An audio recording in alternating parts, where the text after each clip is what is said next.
थोडा वेळ झाला, आतमध्ये गोंगडीच्या मधली सापांनी बैठक घेतली. सर्प म्हणले, भोले बाबा करतायत भगवान कृष्ण परमात्म्याचं दर्शन, आपलं काय? आणि मग दर्शना करता बाहेर आले. यशोदाईने पाहिलं हे साप सर्व कृष्णाच्या अंगावरती खेळतायत. आवाज दिला मोठे, ओ बाबा, अहो तुमचे साप बघा मुलाच्या अंगावर आहे.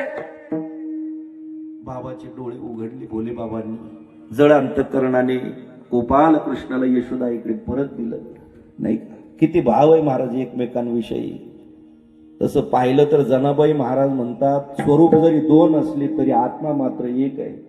जनी म्हणे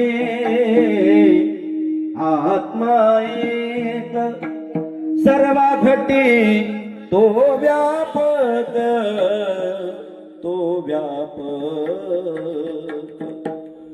आणि म्हणून गोपाल कृष्णाच्या अखंड लीला आहे.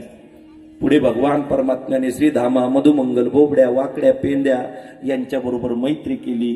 आणि मग या गोपाळांबरोबर पाहिलं गोपाळांना, का रे गवळ्याचे मुलं आहे तुम्ही, आणि मग असे तुमच्या घरी दूध, दही, ताक, लोणी सर्व आहे, तुम्ही असे कसे झाले रे? मिळतं की नाही तुम्हाला? गोपाळ म्हणले, ताक मिळतं आम्हाला, ताक.